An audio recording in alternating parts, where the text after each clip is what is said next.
Hi my friends, how you all doing? Welcome back to the channel and welcome to a fresh episode of Do It Better. And this is our Hyland Zoo rebuild series. Now in case you missed the episode a couple of days ago, I will link it above for you my friends. That was the first proper episode of this brand new series. But today we're going to talk about techniques that I used and how I built this, hints, tips and all that sort of stuff. Now I've decided I'm going to change things up again.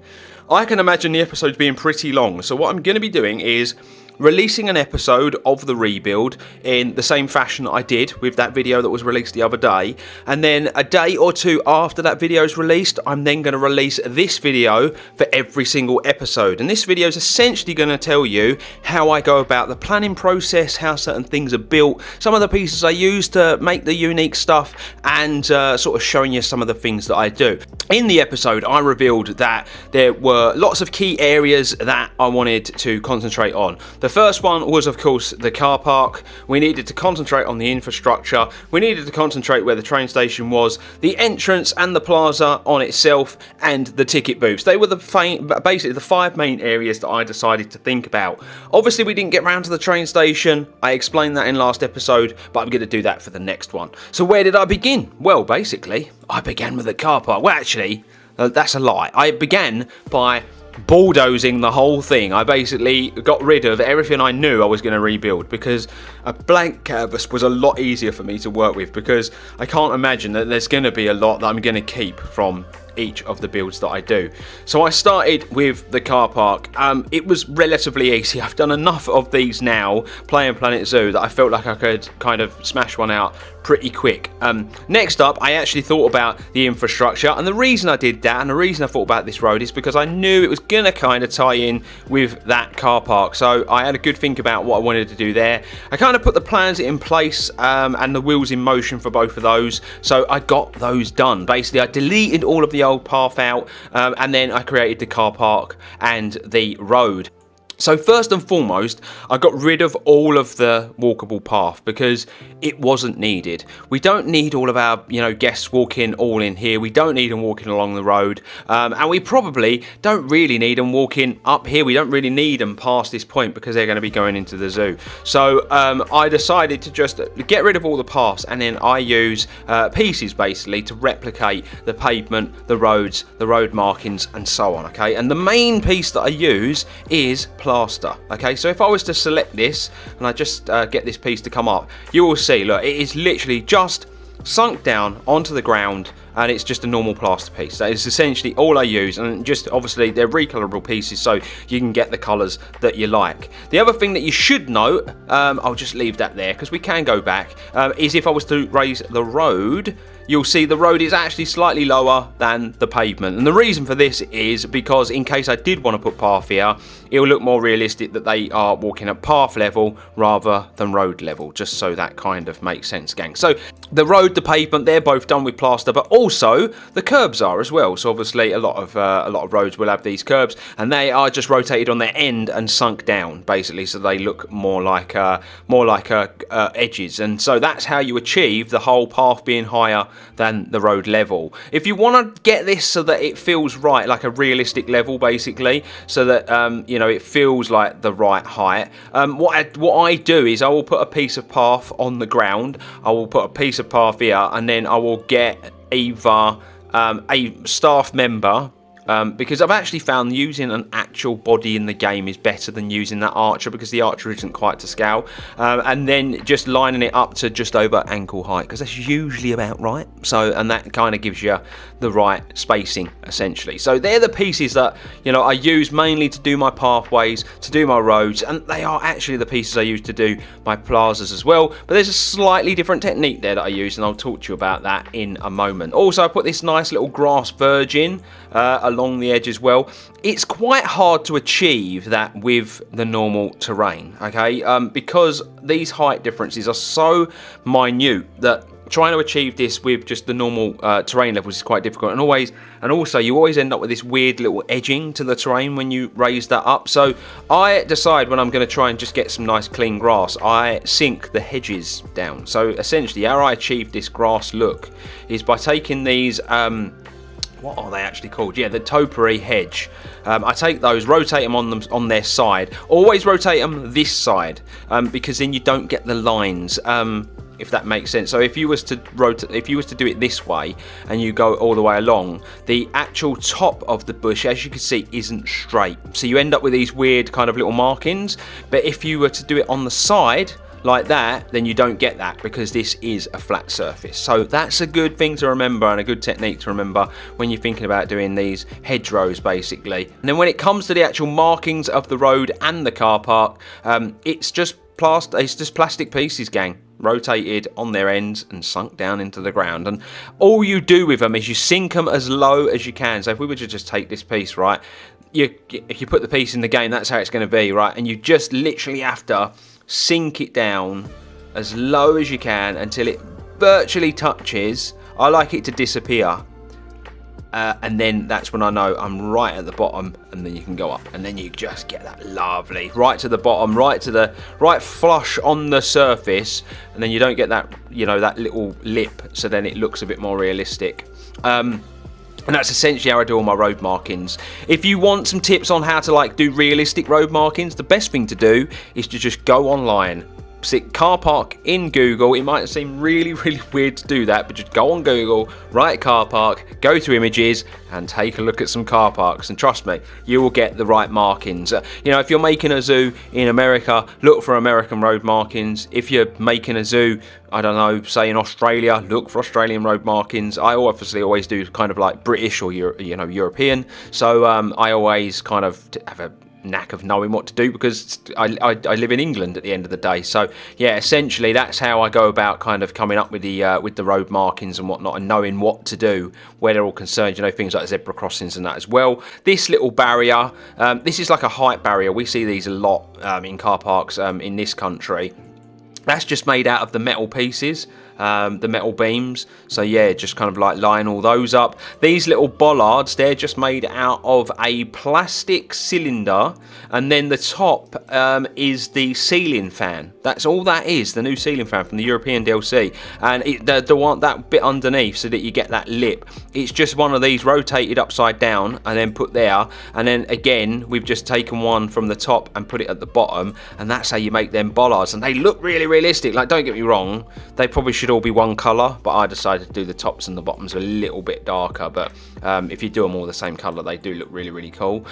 So yeah, those little bollards are pretty easy to make. Here we've got like just normal kind of iron fences. These are just made out of the cast iron fence post, and then just overlapped and gapped out and whatnot. So yeah, pretty easy. So that's the car park. Okay, the road can be sort of included with the car park, done in a really similar fashion, just plaster pieces, plastic pieces. You know, you've got this here. We've got these little zebra crossing like posts, basically, with the lights on the top. These are essentially just very similar to the bollards, and then I've added some metal thin rods here, overlapped, changed the colours. Again, that's that ceiling fan thing, and then I've used one of the Arctic festive balls and just changed the colour.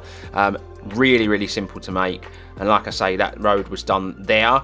And then the next thing that I concentrated on when it came to like how did I do this episode, basically, was I concentrated on the Plaza next, believe it or not. I felt like I needed to hammer the Plaza out before I started the entrance, because when I first started doing it, I wasn't sure if I was going to need more room for the new entrance or less. And then I was looking and I'm thinking, you know, I don't really want to change too much about this. I kind of want to use the same blueprint. This has got the same footprint as the original entrance. I know like a lot of people can't get their head around how much like bigger it looks now, but it is, I promise you, the same footprint area as the original entrance, basically. Yeah, so I did the Plaza first. The Plaza is just using the flooring technique that I use all the time. I've done a tutorial on this, but for the sake of today's video, I will show you basically how this was put together. So if I was to just select these 4 pieces, and will that come up? Yeah, there we go.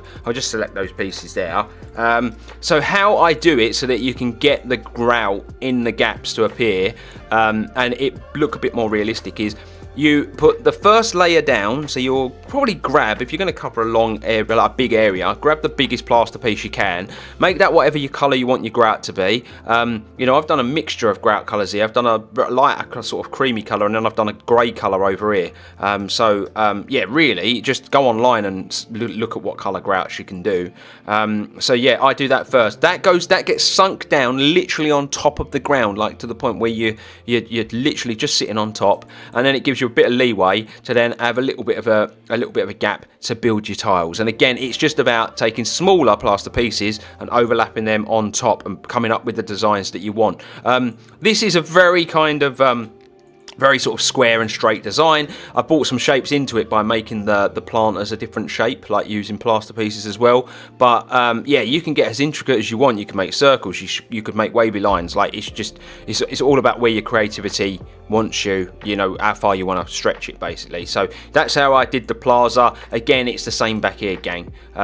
It's just they're smaller squares, so it appears, you know, so there's a lot there. It's a lot of pieces just for this Plaza, I will be honest with you. Another top tip from me is always like try to build with non-grid pieces. I always try to build with non-grid pieces because you will have a lot more creative freedom, a lot more leeway. It's a lot more forgiving, especially like when you're building out something, because you haven't got to worry about the whole like separating two chunks just so you can change the angles of buildings and whatnot. Non-grid pieces, you can rotate them a lot more freely, and the game's been updated so much, and the DLCs have provided us with so many good non-grid pieces now that honestly we don't really need to use the gridded pieces all that much. So if you can, try and use the non-grid pieces because they are just so much easier to kind of work with. So that's a big thing. This little stage is very simple. It's all plaster pieces. I just kind of built them out, rotated, and then once I'd made one, then I just come down and then just pulled all the pieces out slightly. As you can see, I get everything very kind of like, the symmetry is like on another level with me, but a lot of that is my OCD. It just kind of creeps in. The way I achieve that to get the spacing bang on is that I will use certain pieces in the game. So for instance, for this, I believe I'm clutching it. Yeah, I use this plastic piece here basically. So if we were to go there, is it that one? I know I used one where like the spacing was like bang on, but there was a piece I used and then I lined them up essentially. It might have changed slightly because obviously I had to pull pieces out to get the steps you know, equal for pulling these gaps out at the bottom, but I tend to use pieces like, for instance, this is a really good example of it. To get the spacing of your car, of these road markings bang on, they are exactly one piece apart. So what you do is you do your first one, yeah, then you move that piece there, then you take those two pieces, duplicate, put them there, then you've got that piece there, okay? So then you'll move that piece on, and then you've got 4 pieces to duplicate, and then it gets to the point where it's symmetrical. Absolutely bang on. That's another little tip there for you, gang. The little thing on the front of the building, that was created using the a mixture of the metal thin rod, which are the metal pieces, and then the cast iron fence post, which I used to make the fences over there basically. And it's just a combination, and the gap between is one fence piece. Okay, so that's how you get nice even gaps, so it all looks nice and proper and symmetrical. So that's how that's done. The roof is probably something people would want to know about, like how did I build the roof out? So because this isn't a square, this isn't really like, it's not symmetrical, gang, okay? As you can see, these are far longer than the fronts. So I made this section first and then flipped it and put it there, and then I made this section, flipped it and put it there. But essentially it's very difficult to kind of it's really difficult to get this like nailed on, okay? The best thing to do is try and use the pieces in the game if you're going to make custom roof pieces. But the issue you've got there is when you're trying to make a piece that's far smaller than the in-game pieces, then you have to come up with clever ways around it. Okay, so what I did was I took a piece of wood and I went from this corner to that corner, and I took a piece of wood and went from that corner to that corner. So then I knew where my center point was. I knew where my corners were going to finish. Okay, so then you make a square. So once you've got corner to corner, you'll have an X. Then you'll want to take a piece, rotate, and then make a square. Okay, that's what you'll end up with. And then it's easy then, you know where your center point is, you've got your square, so you know where each one of your points is going to finish. So then from the edge of this piece here, so from the edge of this piece, so if I was to just select that and bring it up, you'll see, look, from the edge there, that's where I then layered this metal piece, and then from the edge of that metal piece is where the roof begins. And the way the roof is made is you simply select your piece you want. Okay, I believe if I was to just take this back and rotate, yeah, these are literally, they're just rotated once, so they'll be at a 15-degree angle, these, so they're just rotated once. Okay, you'll take this piece, because you've got your square, you've got your shape already in place, you know where your corners are, you would literally go from there to there. Okay, and then you then select all the pieces from the bottom, and then you select them all, you'd go up, find where you want to go to there. Okay, and then you'd basically make these lines all the way to the top. It would actually be more of a rectangle shape rather than the shape that it's at now. Okay, so this is where I just find this the easiest way to do it. It probably is quicker to just do it another way, but this is the way I do it. So it'll be a rectangle shape. So then you'll take those pieces that you had that are pointing into the middle, so it would have been this piece and this piece. You take those pieces and then you rotate them up. Okay, slowly. You turn your angle snap off. You rotate them up until they are sitting over the top of that top piece. Right, so then you know how far you need to bring each of your wooden pieces in, and then you end up using smaller pieces, and hey presto, that's how it's made. And then you select all that, you duplicate it, rotate it around, you've made that side, and then you basically just do that technique again over here, and hey presto, that's how you get that custom top on the roof. I hope that made sense. I know that's probably really overcomplicated, but I hope that sort of made sense. These doors are quite unique though. I think that's a piece in itself. Yeah, it is. So if I just duplicate that and I'll bring this door out here, okay? So this is a custom door. This just, if I was to delete that, it just covers up the toilet, okay? Because I hate these. It looks like you're off into the abyss, doesn't it? Like you're going to disappear into hell just going to the toilet. So yeah, it's a bit strange. So I always try to make some custom doors. Now, how this one was made was to get the scale correct. If I just select this, if I put door in, this is how I make sure the scale in the game is bang on, okay? We'll get this metal door. I always use this one because I like the metal framing around the edge, because it means you can get your lip. Oh, of course it's going to do that, because then you can get your metal lip bang on, okay? That's how you can get your metal pieces. So I always select this. So if I was to go to about there and about there, that's the door I use to make my custom doors, okay? So just showing you the size is how I get it. So I always build out this metal framework first. So if I was to, there is another piece there because they're not quite long enough at the top. So if I was to just take that and we'll move that over, you will see that it just sits just over there perfectly. So you can see you've already got your kind of framework, okay? So once you've got your framework in, you can delete that door, because you know it's basically gonna live inside that space. And then it's just plastic pieces is what I use. Now, usually if I don't have anything on the door, I would just use one kind of big piece, because it sits behind here and it's probably going to sit behind some plaster. It doesn't matter. So you just use one big piece, and at the bottom I get one of the smaller pieces, and I just bring that ever so slightly forward just to kind of represent this little guard at the bottom, okay? The reason this door is different though, and the reason this is unique and I want to share this with you, is we've got this little item in the middle, okay? Now there's a 0.5 meter projected screen in the game that you can make custom stuff for. It's very small, this screen, and I absolutely love it. It's becoming a real firm favourite of mine. Now what I do is I will put that there first where I want it, and then I build around it. Right now, as you can see, it's around the edge, because obviously if we was to bring that all the way forward, you're going to have the whole thing on the door, right? So all you do is you just offset this ever so slightly, so you do get a tiny lip, but from the start it just looks like it's a sticker on the door, and I absolutely love that. Absolutely love it. To create the door handles, I'm just using the window shutter hinge. I haven't put the hinges here, but there is actually a hinge in the game that you can put there to represent kind of hinges on your doors, and that's how they're made. Like really simple, gang. Like It's really not rocket science. I feel like anybody could do that, and it's just a little detail that will take your game kind of to the next level, you know. So the way I build shops, like my technique for building shops, is I will put the bench in first. I'll get them put in so that I know where my windows for that need to be. And then I'll get the windows in, and then from there I stick the walls in, all the edged walls. I'll get my custom door put in, and then from there I will do any custom like benches inside that I need to do because the roof is still off. Then I will cover the walls.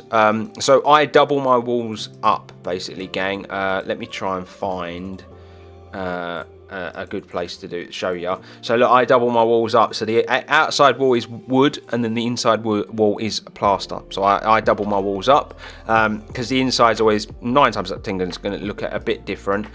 So I'll do that, decorate the inside, and then I'll stick my roof on after that. And then after that's done, I detail up all the edge, basically all the outside. That's essentially That's my way of building buildings, like little shops like this. I think it's a really, really good, thing to follow. A really good kind of train of thought and a way of building. It gets them done relatively quick. Like, I'm not the quickest builder, okay? So anything that I can come up with that saves me time, I think is definitely something worth sharing, basically. Now, I once said famously to try and keep everything in one group because the less groups in the game, the better the game runs. But with that said, I've now found as time goes on that keeping things in separate groups and then doing it all and then selecting them all at the end and adding them to one group is the best way to go. Because basically, if you create this door and then you want to duplicate and duplicate and duplicate, when you try and select it all to move the next one along, you might end up selecting pieces you don't want to. So like, say this door was part of this group, okay? So if I just put that back, so say they were both the same group and I wanted to select, the pieces in that door. If I was to just select all that, it will select loads of this as well. So actually it's better to kind of do it in separate groups. And then what I do need to do at some point is go in and just select like this, bish bash bosh, add it all to the same group. So now, because now it's complete, I can do that, and I need to start doing that because then I can start uploading things to the workshop, essentially. So actually, another tip of mine is initially build it all in separate groups and then just select it all and add it at a later date. What I will say though is, if you are using gridded pieces though, and you try to do that, the groups don't add together. The grid stops you adding stuff to the things, but if you use non-gridded pieces, I've found that they will all add to a group easier after. And I think a grid's limit for adding is 5,000 pieces. So make sure if you are going to add it all to the same group, you do it before you reach that 5,000 piece limit. There's no real unique things here either. This is a good piece though. I want to tell you about this piece. So this is the 2D font Boogaloo Eye. So I was struggling to find a piece that was thin enough and small enough to go in this gap. When I was putting the plastic piece in, I was getting a big overhang on the inside, and so I was really struggling to find a piece to go in here. There are some banner pieces, but they were coming out the top of the roof, and I was just really struggling. And then I stumbled upon this this piece here, and it's really thin. So if I was to take this piece out, look how thin that piece is. Okay, so what I did was I just created a layer of it. So I took 3 eyes, as you can see. So I layered them up into into a square, into a rectangle, basically.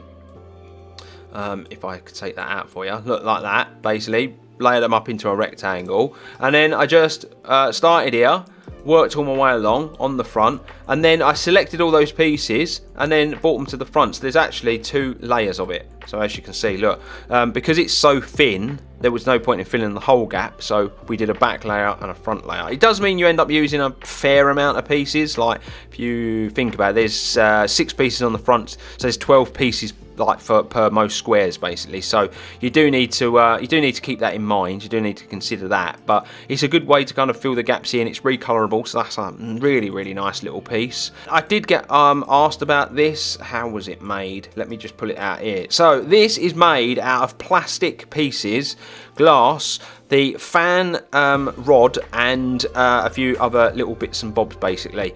So this is a decal on the front here. We've got the shutter hinge, we've got the New World light, and I've just flipped it so the light's inside, and then you get the black piece on the back. And you can actually turn the lights off if you want, like so then you ain't got to worry about any weird like lights on there. I think this is a light as well. These are just gutter pieces sunk in, and I've left a little lip just to appear as a door. We've got these hinges in here, so it looks as though that opens up. On the bottom they're just the LEDs, they make it look like it's on wheels. And then yeah, like I say, these are just they're just the plastic pieces. So I used this piece here, and we rotated that on its end, and then we got this piece at the bottom. Then we rotate these two, and then we do a couple of straight ones on the bottom, and that's how you get the shape. And then to create this glass bit on the top, I basically took two pieces of glass. One is just slightly higher than the other, and then I used the fan cable here, as you can see, around the edges, to make it appear as though it's one of those slidey doors, essentially. I didn't think it needed to be over detailed, but it proves that you can make a very nice prop using very little pieces, and it can look pretty good in the game. These little things here, these are just made out of fans, some pieces. These are the little LED bits. Again, these are plastic pieces. To get this dark bit, you just need to get the circles and just rotate them up. This is guttering, this is that fan piece again. These are the light switches just rotated on their back to represent wires and stuff. This is just the metal beams, the metal thin rods, and then there's a curved piece to represent piping and stuff, and I've done the same over here. This is just a decal on top of a few plastic pieces. It's really not that difficult, in my opinion, to like make these really cool details. It's just about knowing how. Obviously I've learned the same way you're learning now, by listening to someone talk about it. I remember watching a video Eben made really early on about stuff he built, and I was like, how have I never thought about doing that? It's really obvious to you when someone starts telling you how they're made, but you don't really think about it up until it is kind of done in front of you. Yeah, I think that's about it. I think that's about all I really need to show you on like how it was built, and you know, the order that I built things. You know, like I say, I did the Plaza, and then after the Plaza, I cracked on with the entrance basically, and I did the shop last. This shop and this shop were done last because that was where the majority of the detail went. But you know, other than that, it was a pretty straightforward build, my friends. I hope that's helped. I know it's a longer video than I wanted it to be. I've kind of rambled on for a while now, but I hope there's some helpful tips there. I hope some of the pieces are, you know, pieces that you think you could use yourself. And I hope you've enjoyed that video, my friends, but I'm just going to really quickly sign out. I've already said it. Go watch the last episode if you haven't done so already, and let me know what you make of it. We'll be back, hopefully, next week with the next episode. I'm really want to concentrate on this series massively, because I've really enjoyed doing this. But if you're new around here, subscribe, drop a like on the video if you've enjoyed this. Let me know in the comment section below if there's anything else you'd like to know about this series and building and stuff like that in the game. But until next time, my friends, stay safe, stay humble, and I will see you real soon.